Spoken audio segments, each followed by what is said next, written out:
किशन एक गरीब लड़का था और एक छोटे से गांव में रहता था। उसके पिताजी नहीं थे।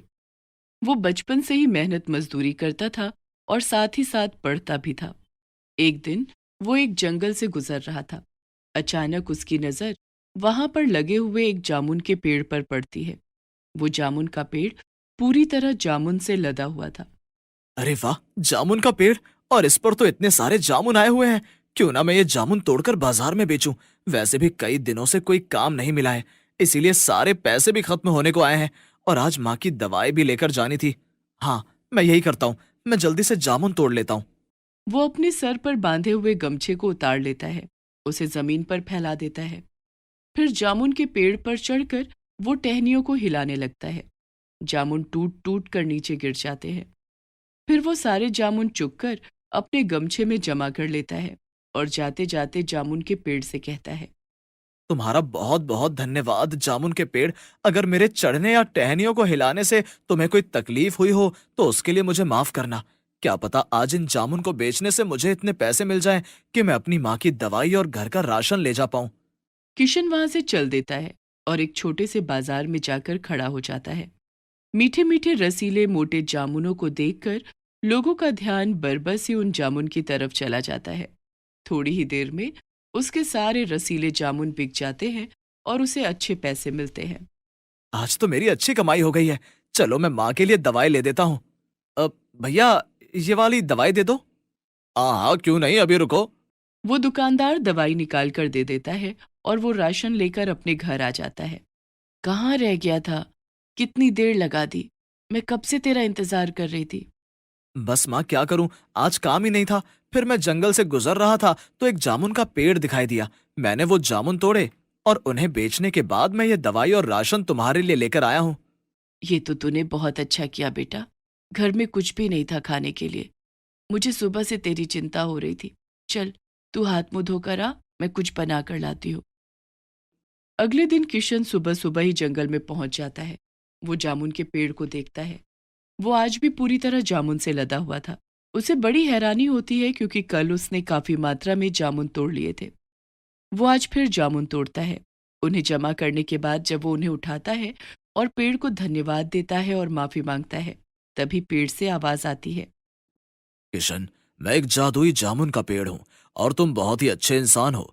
तुम मुझसे जामुन तोड़ने के बाद मुझे धन्यवाद देते हो और फिर मेरी तकलीफ को समझते हुए मुझसे माफी भी मांगते हो। तुम्हारा दिल बहुत अच्छा है। मैं तुम्हें एक फायदे की बात बताना चाहता हूँ। पहले तो एक पेड़ को बोलता हुआ देखकर किशन थोड़ा घबरा जाता है। फिर वो उस पेड़ की बात को ध्यान से सुनता है। तुम ये सारे जामुन अपने घर लेकर जाओ और इनमें से अर्क निकाल लो और मेरी गुठलियों को पीसकर उसकी छोटी छोटी गोलियां बना लो। जो भी कोई तुम्हें बीमार व्यक्ति दिखाई दे, पहले उसे ये गोली खाने के लिए और अर्क पीने के लिए दे दो। मेरे जादुई जामुन की गुठलियों और अर्क से वो लोग जल्दी ठीक हो जाएंगे। इस तरह तुम्हारा काम निकल पड़ेगा और सब ठीक होने लग जाएगा। क्या सचमुच में लोग इस बात पर यकीन करेंगे? हाँ हाँ, जरूर करेंगे। लेकिन किसी को यह बताने की जरूरत नहीं है कि ये जादुई जामुन का कमाल है। जब वो लोग तुम्हारी दवाई से ठीक हो जाएंगे, उन लोगों को खुद ही भरोसा हो जाएगा। तुम बहुत अच्छे जामुन के पेड़ हो। तुम्हारा बहुत बहुत धन्यवाद। मैं इन जामुन को अपने घर लेकर जा रहा हूँ। किशन सारे जामुन घर लेकर आ जाता है। फिर वो अपनी माँ की सहायता से उन जामुन का अर्क अलग करता है और गुठलियों को सुखाकर उनके पाउडर से गोलियां बना लेता है। सबसे पहले वो अपनी माँ को ही वो दोनों चीजें देता है। अरे वाह किशन, ये तो सचमुच में जादुई दवाई है। अब मेरे हाथ पैरों में बिल्कुल भी दर्द नहीं है। ये देखो, मैं कितने अच्छे से चल पा रही हूँ। बेटा तुम यही काम करना। देखना, धीरे धीरे सबके दुख दर्द दूर होंगे, तो फिर हमारे दिन भी अच्छे हो जाएंगे। किशन उस जादुई जामुन की गुठली की बनी हुई दवाई और अर्क को बड़े ही कम दामों में लोगों को देता है। धीरे धीरे गांव के सभी लोग उसकी दवाई खाने से ठीक होने लगे। अब तो किशन को बहुत सारी दुआएं मिलती और पैसे भी। अब उसके घर में धीरे धीरे किसी चीज की कमी नहीं रही थी। हफ्ते में एक बार वो जामुन के पेड़ के पास जाता और उससे उसके जामुन मांगता। जादुई जामुन का पेड़ अपनी टहनियों को हिलाता और ढेर सारी जामुन वहां जमीन पर गिर जाती। किशन उन्हें उठाता और पेड़ को धन्यवाद देकर चला जाता। वहीं दूसरे गांव में एक सेठ के यहाँ एक बड़ा हादसा हो जाता है।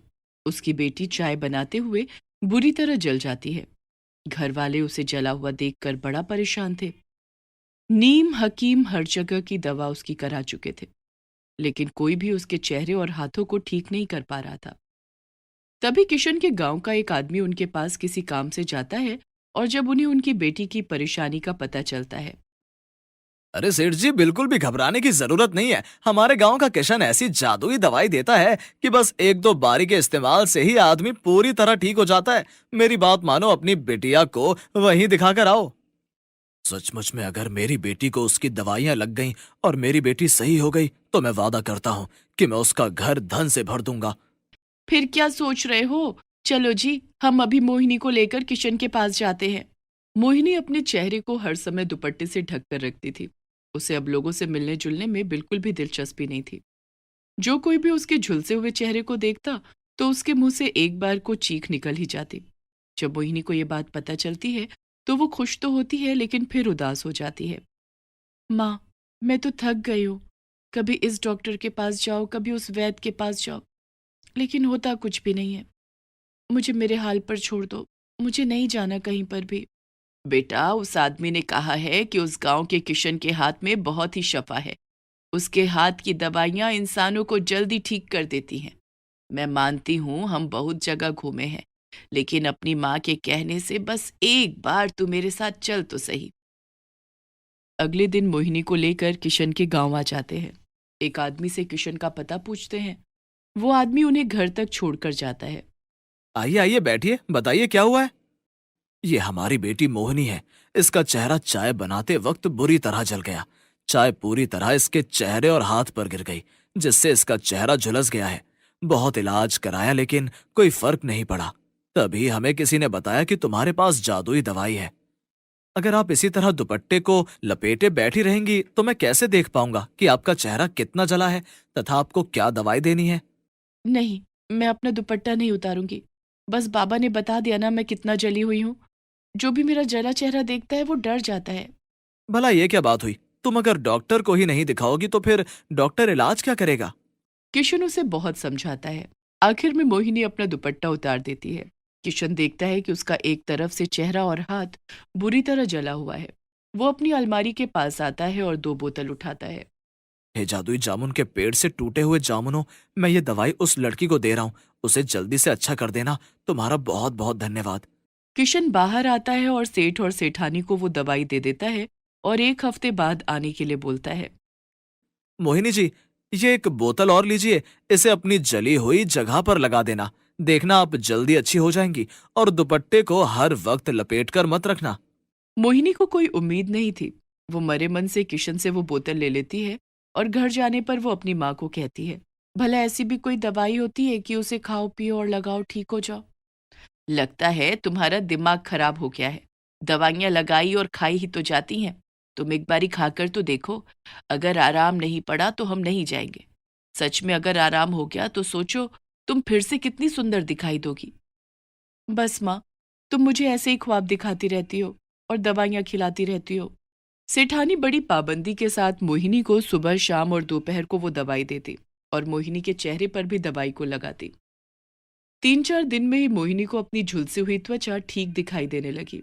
अब उसका मन थोड़ा खुश था, और वो अब खुशी खुशी दवाई खा रही थी और दवाई लगाती थी। 1 हफ्ता होते होते उसके चेहरे के दाग बहुत हल्के हो गए थे। माँ, सचमुच में वो तो जादुई दवाई है। देखो तो मेरा चेहरा कितना अच्छा हो गया है। चलो ना माँ, आज हम फिर जाकर दवाई लेकर आते हैं। हाँ मेरी बच्ची, हम जरूर चलेंगे। उधर किशन हर हफ्ते जामुन के पेड़ के पास जाता, जामुन इकट्ठी करता और इसी तरह ही दवाइयां बनाता। अब तो दूर दूर तक किशन की ख्याति फैलने लगी थी। मोहिनी भी एक बार और आकर उससे दवाई लेकर चली जाती है। अब वो बिल्कुल ठीक थी, और जब मोहिनी का चेहरा पूरी तरह ठीक हो गया, तो वो पहले की तरह सुंदर दिखाई दे रही थी। यहाँ तक कि किशन भी मोहिनी को देखता रह गया। एक दिन सेठ सेठानी और मोहिनी किशन से मिलने आते हैं। अरे मोहिनी जी, अब तो आप बिल्कुल ठीक हो गई हैं, और भगवान की कसम आप बहुत सुंदर भी हैं। बेटा, मैं तो यहाँ तुम्हारी माँ से मिलने आया हूँ। क्या तुम्हारी माँ से बात हो सकती है? तभी किशन की माँ भी वहां जाती है। सेठ उसकी माँ से कहता है कि अगर हम चिराग लेकर भी ढूंढें तो हमें किशन से अच्छा दामाद नहीं मिल सकता। आप हमारी मोहिनी को अपने घर की बहू बना लो। और ये सुनकर किशन मन ही मन खुश हो जाता है और कुछ दिन बाद किशन की शादी मोहिनी से हो जाती है। जादुई जामुन के पेड़ की वजह से अब किशन का जीवन बड़ा ही खुशहाल था। किसान की जादुई जमीन। एक समय की बात है। एक गांव में एक किसान रामफल रहता था। उसके परिवार में उसके बूढ़े माँ बाप, उसकी पत्नी और 2 बच्चे थे। किसान के पास अपनी जमीन थी, लेकिन उस जमीन पर पैदावार ना के बराबर होती थी। वो दिन रात उस खेत पर मेहनत करता था, बीज डालता था, लेकिन जैसे ही फसल तैयार होने का समय आता तो ज्यादातर उसकी फसल में बीज नहीं होते थे। समझ नहीं आता इतनी मेहनत करने के बाद भी हमारे खेतों में आखिर फसल पूरी तरह क्यों नहीं होती। जरूर हमारे खेत को किसी की नजर लग गई है। कहीं ऐसा तो नहीं है कि किसी ने हमारे खेत पर कुछ करवा रखा हो। तुम औरतों को कोई और काम नहीं होता? अरे जरूर मिट्टी में कोई समस्या हो गई होगी, या तो फिर रामफल उसमें सही से खाद पानी नहीं दे रहा। पिताजी ऐसा मत कहो, मैं अपने खेतों की बहुत अच्छे से देखभाल करता हूँ, समय पर पानी भी देता हूँ और खाद भी डालता हूँ, लेकिन पता ही नहीं क्या हो जाता है। जैसे ही फसल तैयार होती है आधी फसल खत्म हो जाती है।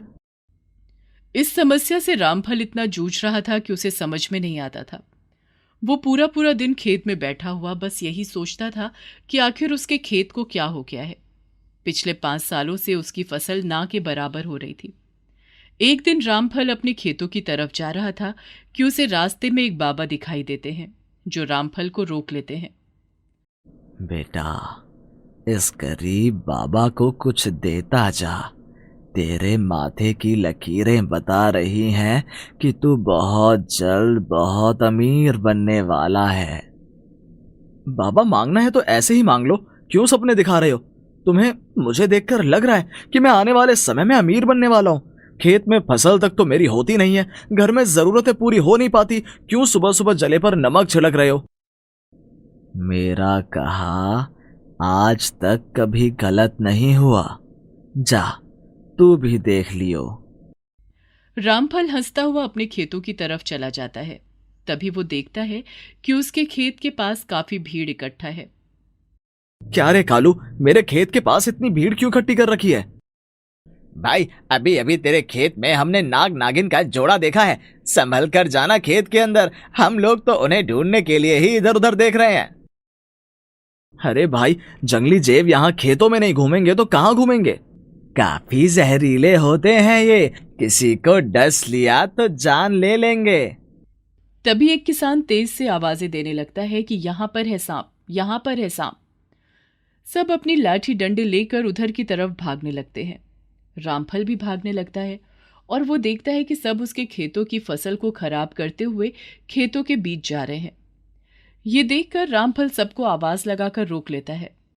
ओ भाइयों, तुम्हारे सांप खोजने के चक्कर में क्यों मेरी फसल खराब कर रहे हो? अभी के अभी मेरे खेत से निकलो यार। सांप मेरे खेत में है ना, जो करेंगे मुझे करेंगे। भगवान के लिए मेरी फसल खराब मत करो। तभी नाग नागिन का जोड़ा वहां दिखाई देता है। रामफल जाकर उनके सामने खड़ा हो जाता है और सब लोगों को वहां से भगा देता है। सब लोग रामफल को खरी खोटी सुनाकर वहां से चले जाते हैं। उनके जाने के बाद आप भी जाओ यहाँ से। आपके चक्कर में मेरी फसल का कितना नुकसान हो गया। एक तो वैसे ही फसल अच्छी नहीं होती, ऊपर से आज ये सब हो गया। जाओ भाई जाओ, जहां घूमना है घूमो। नाग नागिन का जोड़ा वहां से चला जाता है और रामफल उदास सा मन लेकर वहीं पेड़ के नीचे बैठ जाता है। बेचारे बेजुबान जीवों को मारने के लिए इन लोगों ने मेरी फसल तक खराब कर दी। अब क्या होगा कुछ समझ नहीं आ रहा। अगर यही हाल रहा तो मैं ये सब कुछ छोड़कर चला जाऊंगा, या तो फिर मैं अपनी जान दे दूंगा। तभी रामफल को अपने पैरों के पास एक चमकती हुई चीज दिखाई देती है। इतनी अद्भुत चमकती हुई चीज उसने आज से पहले कभी नहीं देखी थी। वो उसे हाथ में उठाकर देखता है तो उसके अंदर एक चमकती हुई दुनिया दिखाई देती है। अब ये क्या चीज है?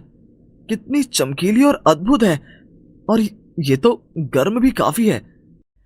तभी रामफल देखता है कि सरसराहट की आवाज के साथ वो नाग नागिन का जोड़ा उसके पास आता है और अचानक से ही वो दोनों इंसान के रूप में आ जाते हैं।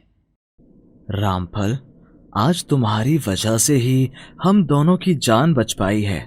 तुम्हारा बहुत बहुत धन्यवाद।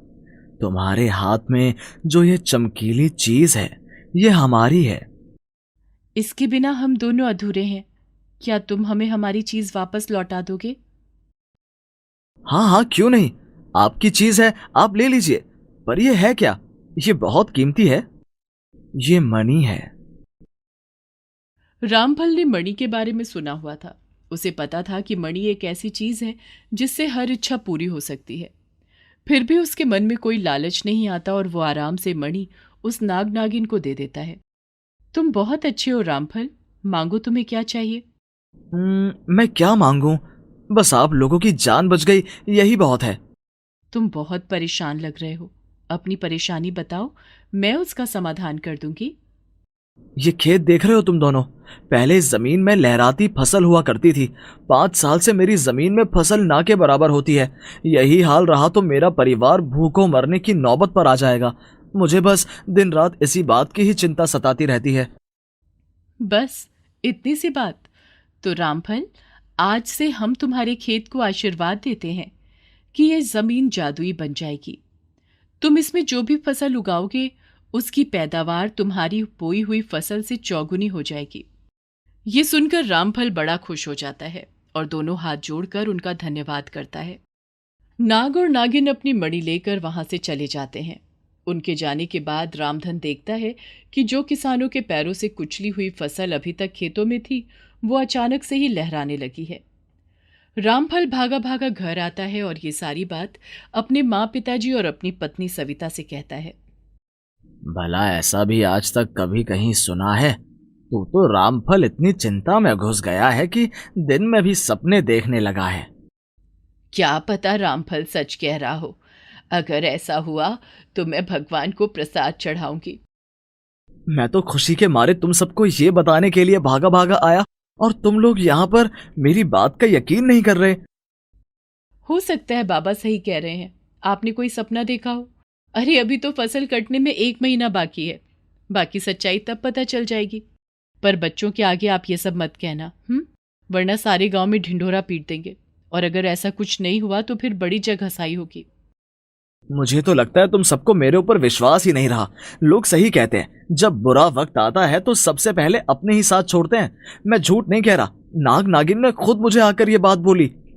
कोई बात नहीं, 1 महीने बाद सब दूध का दूध और पानी का पानी हो जाएगा। घर में रामफल की बातों पर किसी को भी यकीन नहीं होता। सबको लगता है कि उसने जरूर कोई सपना देखा है, क्योंकि वो काफी दिनों से परेशान चल रहा था। तभी रामफल के दोनों बच्चे भाग कर आते हैं और अपने बाबा के गले लगकर फरमाइश करने लगते हैं।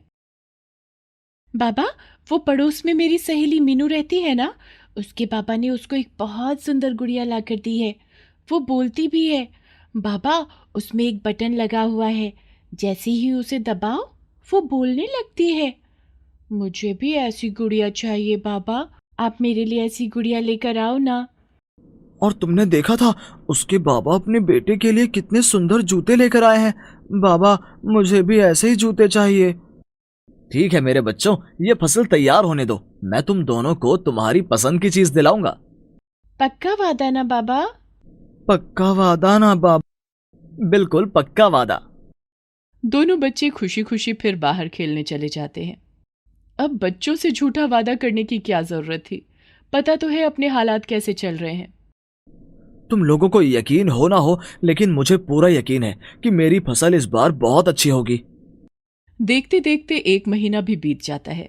किसान अपनी फसलों को काटना शुरू कर देते हैं। रामफल अपने खेतों को देखता है। उनकी हालत ज्यों की त्यों थी। फसल तो सारे खेत में खड़ी हुई थी, लेकिन और किसानों की फसल से कमजोर लग रही थी। बड़े दुखी मन से रामफल अपने खेतों की कटाई शुरू करता है। सारी गेहूं की फसल इकट्ठी करने के बाद जब वो उनमें से दाने निकालने के लिए मशीन में डालता है तो हैरान हो जाता है। बोरियों पर बोरियां भर जाती है। आसपास के किसान भी बड़े हैरान होते हैं। क्या चमत्कार हो रहा है रामफल, तेरे खेत तो इतने कमजोर थे, फिर इतने सारे गेहूं कैसे? हमें भी बता दे, तेरी फसल में ऐसा क्या था कि दिखने में तो ऐसी थी और अब बोरियों पर बोरियां भरी जा रही हैं। ये सब तो भोलेनाथ की कृपा है, अब मैं क्या बताऊं। सविता जब अपने पति को खेतों में रोटी देने के लिए आई तो उसने भी देखा कि रामफल से बोरियां संभाली तक नहीं जा रही। इतनी सारी बोरियों में गेहूं भरा हुआ था। सविता खुशी के मारे फूली नहीं समाती। हे भगवान, यानी कि तुम उस दिन सच कह रहे थे। ये उस नाग नागिन का ही आशीर्वाद है। अब हमारी जमीन जादुई है। इस पर जो भी फसल लगेगी वो इतना ही मुनाफा देगी। देखा तुमने, उस दिन सबको मेरी बात झूठ लग रही थी। रामफल सारी गेहूं की बोरी उठाकर घर ले आता है और उसमें से आधी फसल वो बाजार में बेच देता है, जिसका उसे बहुत अच्छा दाम मिलता है। आते वक्त वो अपनी बेटी और बेटे के लिए गुड़िया और जूते लेकर आता है, अपने माता पिता और सविता के लिए कपड़े। बहुत समय बाद आखिर वो अपने परिवार के लिए कुछ लेकर आता है। बच्चे अपनी चीजें देखकर बहुत खुश होते हैं और रामफल के माता पिता भी उसे आशीर्वाद देते हैं। सविता बड़ी खुश होती है। उसे बहुत सालों बाद रामफल ने साड़ी लाकर दी थी। 2-3 साल के अंदर ही रामफल की माली हालत बहुत अच्छी हो जाती है। तब उसे बाबा की बात भी याद आती है कि जल्दी ही तू अमीर होने वाला है। रामफल और उसकी पत्नी सविता मंदिर जाकर भगवान को धन्यवाद देते हैं और गरीबों को खाना खिलाते हैं।